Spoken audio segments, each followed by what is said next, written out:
نبی کریم صلی اللہ علیہ وسلم نے فرمایا خیر القرون قرنی، سب سے بہترین صدی اور سب سے بہترین زمانہ میرا زمانہ ہے۔ یعنی آپ علیہ السلام کے زمانے میں کون تھے؟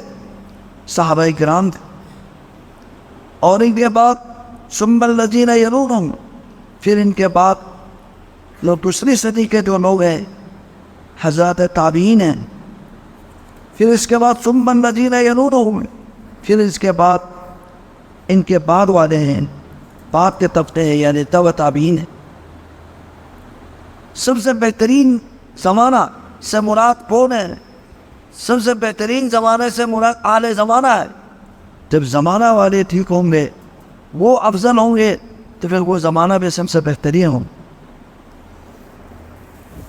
حضرات صحابہ جن کی تزکیہ، جن کی صفائی خود اللہ سبحانہ و تعالیٰ نے خود کی،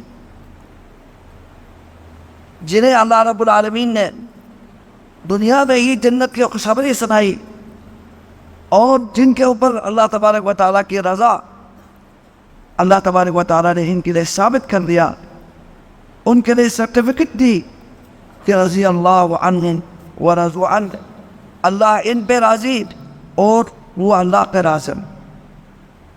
بلکہ اللہ تبارک و تعالیٰ نے فرمایا وَأَعَدَّ لَهُمْ جَنَّاتٍ، اللہ تبارک و تعالیٰ نے ان کے لیے جنات تیار کر رکھی ہے، ان کے مہمان نوازی کے لیے جنتوں کو اللہ نے ان کے لیے تیار کر رکھا ہے۔ تجری تحت الانہار خالدین فیہا، پھر ان باغات میں، ان جنات میں، ان اعلیٰ مقامات میں وہ ہمیشہ ہمیشہ رہیں گے، اور ان کے لیے سب سے عظیم کامیابی کے سرٹیفکیٹ دے